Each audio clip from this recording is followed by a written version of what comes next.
Friends, स्वागत है आप सबका आपके अपने यूट्यूब चैनल स्मार्ट स्टडी 2.0 में। आज की इस वीडियो में हम समास पढ़ेंगे, वो भी ट्रिक के माध्यम से। इस ट्रिक को सीखने के बाद आप समास से संबंधित क्वेश्चन को एक नैनो सेकेंड में कर पाएंगे। तो चलिए फ्रेंड्स, वीडियो को स्टार्ट करते हैं। स्टार्ट में ही आपसे इसकी परिभाषा से 4 क्वेश्चन पूछ लिए जाते हैं एग्जाम में कि समास का शाब्दिक अर्थ क्या होता है। तो समास का शाब्दिक अर्थ होता है संक्षेप। क्या होता है? संक्षेप होता है। एक कॉपी ले लीजिए और पेन ले लीजिए और ये सारी चीजें आप नोट करते जाइए। समास किसे कहते हैं? तो दो या दो से अधिक शब्दों से मिलकर बने हुए एक नवीन एवं सार्थक शब्द को समास कहते हैं। जहाँ पर शब्दों का मेल होगा वहाँ पे समास होगा, और जहाँ पे वर्णों का मेल होगा क्या कहलाएगा? संधि कहलाएगा। तो दो या दो से अधिक वर्णों के मेल को क्या कहते हैं आप? संधि कहते हैं। लेकिन दो या दो से अधिक अगर शब्दों का मेल होगा तो क्या कहलाएगा? समास कहलाएगा। Doubt clear? ये डाउट आपको कोई भी किताब जो है वो क्लियर नहीं कर पाएगा। समास के कितने भेद होते हैं? तो समास के 6 भेद होते हैं। आई होप कि आप सबको पता होगा, जिसे नहीं पता होगा वो अब पता चल गया होगा। समास का विलोम क्या होता है? तो समास का विलोम शब्द होता है आपका व्यास। क्या होता है? व्यास होता है समास का विलोम शब्द।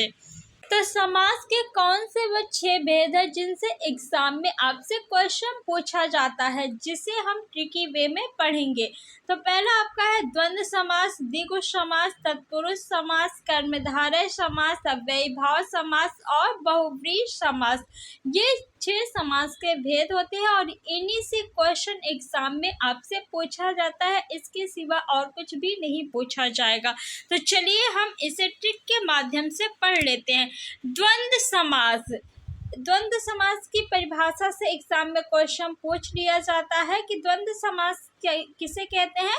तो जिस समासिक शब्द के दोनों पद प्रधान होते हैं उसे द्वंद्व समास कहते हैं। दोनों पद क्या होंगे? प्रधान होंगे। अब इसकी ट्रिक क्या है कि द्वंद्व समास में अधिकतम योजक चिन्ह का लोप होता है। किसका लोप होता है? योजक चिन्ह का लोप होता है। लेकिन यहाँ पे मैंने क्या कहा? अधिकतम होता है, ये नहीं कि हमेशा होगा। ठीक, मात्र 90%, 10% में आपका ये जो ट्रिक है वो फॉलो नहीं करेगी। तो कौन सी ट्रिक है जो 100% सटीक है? तो 100% सटीक ट्रिक मैं आपको बताऊंगी। जैसे आपका दिन और दिन में पूछ ले कि कौन सा समास है, तो आप क्या करेंगे कि योजक चिन्ह देख के यहाँ पे द्वंद्व समास लगा देंगे। लेकिन इसमें द्वंद्व समास नहीं है, तो यहाँ पे आपका ज्ञान जो है वो नष्ट हो जाता है। तो आप लोग पूरा वीडियो देखिएगा, अधूरा ज्ञान मत लीजिएगा। द्वंद्व समास में और विभक्ति का भी लोप होता है। जब हम इसका समास विग्रह करते हैं तो और निकलता है। तो सबसे मेन ट्रिक जो है, जो हमेशा आपकी वर्क करती है, यानी 100% सटीक ट्रिक है, वो है कि दोनों शब्द जो होंगे वो एक दूसरे के विलोम होंगे, यानी उल्टा होंगे, विपरीत शब्द होंगे। जैसे आपका भाई बहन, चाहे उसका लिंग ही परिवर्तित हो, लेकिन दोनों एक दूसरे के क्या होंगे? विलोम। भाई बहन, भाई क्या है? पुल्लिंग और बहन स्त्रीलिंग, यानी दोनों एक दूसरे के क्या है? अपोजिट है, विलोम है, उल्टा है। तो इसमें कौन सा समास होगा? द्वंद्व समास होगा। गंगा यमुना, ये भी क्या है? एक दूसरे के विलोम शब्द है ना, तो इसमें कौन सा समास होगा? द्वंद्व समास। पाप पुण्य, पाप और पुण्य एक दूसरे के क्या है? विलोम है। आपको देखना है कि क्या दोनों शब्द एक दूसरे के विलोम है। अगर विलोम है तो आप क्या लगाएंगे? द्वंद्व समास। माता पिता, माता पिता एक दूसरे के क्या है? विलोम शब्द, तो द्वंद्व समास हो जाएगा। जय पराजय एक दूसरे की क्या है? उल्टा है ना, विलोम है, तो इसमें कौन सा शब्द समास हो जाएगा? द्वंद्व समास। लाभ हानि, आज कल, उत्तर दक्षिण सब क्या है? एक दूसरे के विलोम शब्द है। तो जहाँ पे भी दो शब्द एक दूसरे के विलोम होंगे वहां पे क्या होगा? द्वंद्व समास होगा। नेक्स्ट है आपका द्विगु समास। द्विगु समास, देखिए यहाँ पे द्वि लिखा है ना, द्वि मीन्स क्या होगा, दो, द्वि मीन्स दो, यानी प्रथम पद क्या है, संख्यावाची। तो द्विगु समास की ट्रिक क्या है कि प्रथम पद आपका संख्यावाची होगा। प्रथम पद क्या होगा, संख्यावाची होगा। जिस समास में पूर्व पद संख्यावाची हो उसे द्विगु समास कहते हैं। ये द्विगु समास की परिभाषा है, परिभाषा से क्वेश्चन आपके एग्जाम में पूछ लिया जाता है। जैसे सत सही, सत सही यानी कितनी सही है, सात, सात है ना, तो सात क्या है, संख्यावाची, यानी कौन सा समास होगा, द्विगु समास।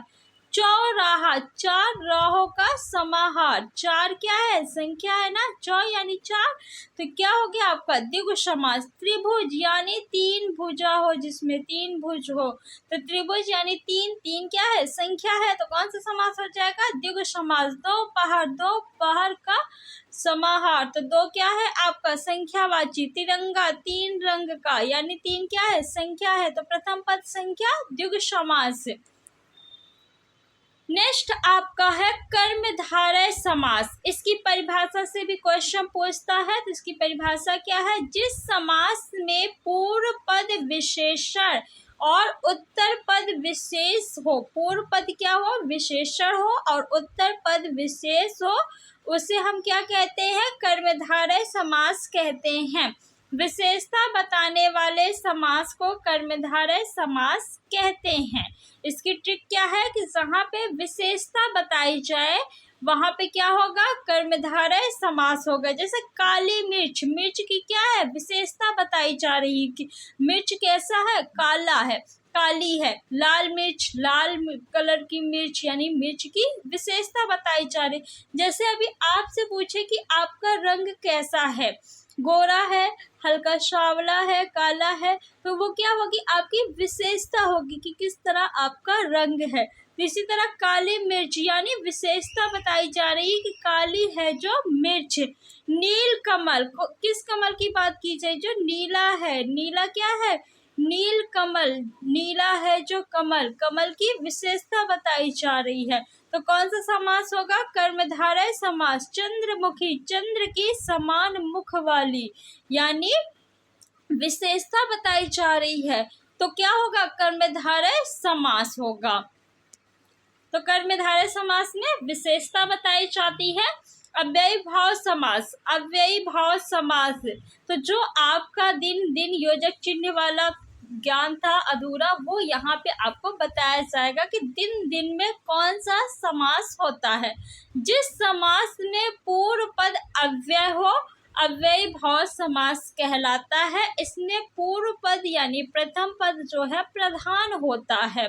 ट्रिक क्या है कि प्रत्येक उपसर्ग वाला शब्द अव्ययी भाव समास कहलाता है, यानी जिस भी शब्द में प्रथम पद या उपसर्ग है वो आपका कौन सा समास हो जाएगा, अव्ययी भाव समास। जैसे आजीवन, इसका समास विग्रह क्या हो जाएगा, जीवन भर। आ क्या है आपका उपसर्ग, प्रथम पद क्या है, उपसर्ग, तो प्रथम पद उपसर्ग, अव्ययी भाव समास। प्रतिदिन यानी प्रत्येक दिन, प्रति क्या है आपका उपसर्ग, तो प्रथम पद उपसर्ग, अव्ययी भाव समास। यथा स्थान, स्थान के अनुसार, यथा क्या है आपका उपसर्ग है ना, तो प्रथम पद उपसर्ग, अव्ययी भाव समास। यथा समय, समय के अनुसार, यथा क्या है आपका अव्ययी भाव उपसर्ग है, तो प्रथम पद उपसर्ग, अव्ययी भाव समास कहलाता है।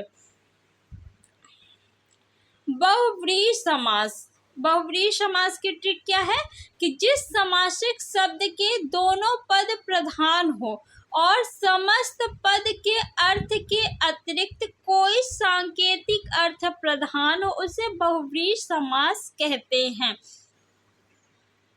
अब आप कहेंगे कि ये परिभाषा तो बुक में भी रहती, हमें नहीं समझ में आई।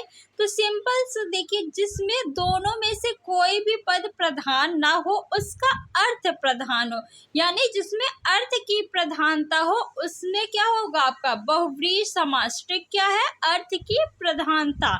जैसे लंबोदर, लंबा है उदर जिसका, अर्थात गणेश। लंबोदर में से दोनों में से कोई पद प्रधान है नहीं, क्या इसका अर्थ निकल रहा है? गणेश प्रधान क्या है? गणेश भगवान जी ना। तो यहाँ पे कौन सा समास हो जाएगा? बहुव्रीहि समास हो जाएगा। नीलकंठ, नीला है कंठ जिसका, अर्थात भगवान शिव। क्या इससे निकल रहा है शिव भगवान? नहीं, लेकिन इसका अर्थ क्या? भगवान शिव। तो यहाँ पे कौन सा समास हो जाएगा? बहुव्रीहि समास। अर्थ की प्रधानता जहाँ पे होगी वहां पे बहुव्रीहि समास होगा। और जैसे मान लीजिए आपका है दशानन, दस है आनंद जिसके, अर्थात रावण। पीतांबर, पीत है अंबर जिसका, अर्थात विष्णु भगवान। पंकज, पंख में चमन हुआ है जिसका, अर्थात कमल। चक्र प्राणी, चक्र प्राणी यानी चक्र है जिसके हाथ में, उसे हम क्या कहते हैं? बताइए। भगवान विष्णु। यानी दोनों में से कोई भी पद प्रधान नहीं है, अर्थ की प्रधानता है। अब हम यहाँ पे देख लेते हैं, जो मैं भूल गई थी आपको बताना, जैसे दिन और दिन में कौन सा समास है। तो जब एक ही शब्द रिपीट होगा तो वहां पे कौन सा समास होगा? अव्ययी भाव समास होगा। जैसे दिन दिन, रातों रात या रात रात, इसमें कौन सा समास है? तो इसमें आपका क्या है? अव्ययी भाव समास है। जब एक ही शब्द रिपीट होगा तो अव्ययी भाव समास। जब दोनों पद एक दूसरे के विलोम होंगे तो क्या कहलाएगा? द्वंद्व समास कहलाएगा। जैसे आपसे अगर पूछ ले कि चक्र प्राणी दर्शनार्थ में कौन सा समास है, तो आप लोग क्या बताएंगे? बताइए, चक्र प्राणी दर्शनार्थ में कौन सा समास है? तो इसमें देखिए, कुछ लोग चक्र प्राणी देख के बहुव्रीहि समास लगा देंगे, तो इसमें बहुव्रीहि समास नहीं है। कौन सा समास है? तो इसमें भी आपका अव्ययी भाव समास है। ये क्वेश्चन आप लोग गलत मत करिएगा। आपसे पूछे कि सरासर में कौन सा समास है? सरासर में बताइए कौन सा समास है? तो एक ही शब्द रिपीट हो रहा ना, तो अव्ययी भाव समास हो जाएगा। नेक्स्ट, तत्पुरुष समास। तत्पुरुष समास समस्त पद बनाते समय विभक्ति चिन्ह का लोप होता है, और इसमें द्वितीय पद जो है आपका वो प्रधान होता है, और किसका लोप होता है? विभक्ति चिन्ह का या कारक चिन्ह का लोप होता है। किसका लोप? कारक चिन्ह का। इसके 6 भेद माने गए हैं। कितने? 6 भेद माने गए। कौन कौन से? कर्म तत्पुरुष, करण तत्पुरुष, संप्रदान तत्पुरुष, अपादान तत्पुरुष, संबंध तत्पुरुष, अधिकरण तत्पुरुष। ये इसके 6 भेद है, और इसी से क्वेश्चन एग्जाम में आपके पूछे जाते हैं। कर्म तत्पुरुष, कर्म तत्पुरुष की ट्रिक क्या है कि कारक चिन्ह को का लोप होता है। किसका लोप होता है? को का। जैसे गिराह कट, यानी गिराह को काटने वाला, को क्या है? आपका कारक चिन्ह। तो कौन सा तत्पुरुष हो जाएगा? कर्म तत्पुरुष समास हो जाएगा।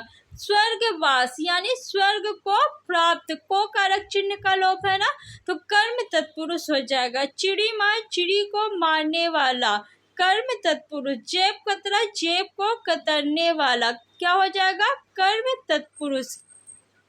तो जहां पे भी को कारक चिन्ह का लोप होगा वहां क्या कहलाएगा? आपका कर्म तत्पुरुष। करण तत्पुरुष में से या द्वारा कारक चिन्ह का लोप होता है। क्या ट्रिक है? से या द्वारा कारक चिन्ह का जहां लोप होगा वहां पे करण तत्पुरुष समास होगा। मन चाहा यानी मन से चाहा। अकाल पीड़ित यानी अकाल से पीड़ित। अभावग्रस्त, अभाव से ग्रस्त, से आया है ना, से या द्वारा, अभाव द्वारा ग्रस्त। तो जहाँ पे से कारक चिन्ह आ जाए और द्वारा आ जाए वहां पे क्या हो जाएगा? आपका करण तत्पुरुष। एक होता है आपका रोगग्रस्त, एक होता है रोग मुक्त। रोग मुक्त यानी रोग से मुक्त, से मुक्त यानी अलग। रोग से क्या हुआ? अलग हुआ। तो जब अलग होने के अर्थ में से आएगा तो वहां पे आपका क्या हो जाएगा? अपादान कारक होगा। लेकिन जब आपका से जो है वो अलग होने के अर्थ में नहीं प्रयोग होगा, तब आपका करण तत्पुरुष होगा, यानी साधन के रूप में जब प्रयोग होगा तो करण हो जाएगा। जैसे तुलसी कृत, तुलसी द्वारा कृत, तो ये क्या है आपका करण तत्पुरुष है। जैसे रोगग्रस्त यानी रोग से ग्रस्त, यानी बीमार है वो, तो क्या हो जाएगा करण तत्पुरुष। और रोग मुक्त यानी रोग से मुक्त हो गया, रोग से अलग हो गया, तो अपादान तत्पुरुष।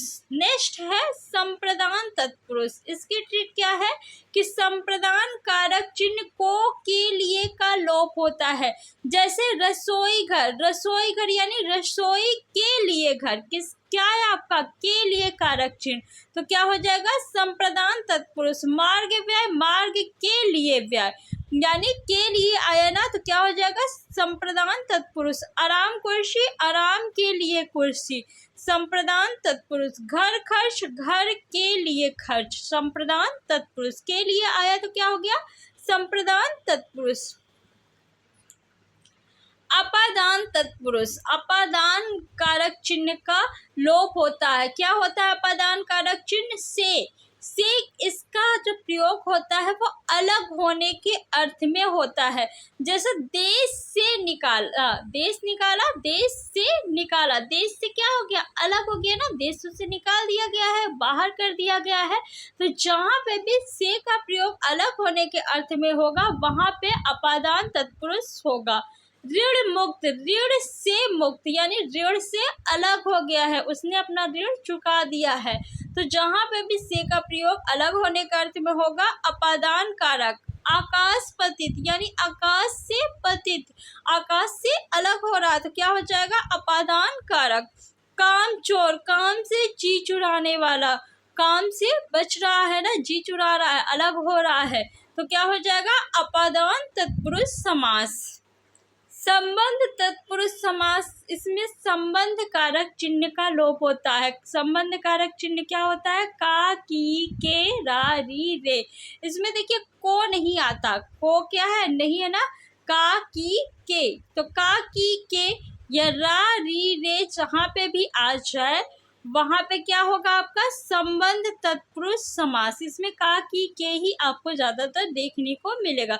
जैसे गंगा जल, गंगा का जल, का आया ना, तो का कारक चिन्ह जब आ जाएगा तो क्या लगाएंगे आप संबंध तत्पुरुष समास। दीनानाथ, दीनों के नाथ, के आया ना कारक चिन्ह, तो क्या हो जाएगा आपका संबंध तत्पुरुष समास। कर्म योग, कर्म का योग, का क्या है संबंध तत्पुरुष समास, का आपका संबंध कारक चिन्ह है। गंगा जल, गंगा का जल, का क्या है संबंध कारक का चिन्ह, तो संबंध तत्पुरुष समास हो जाएगा।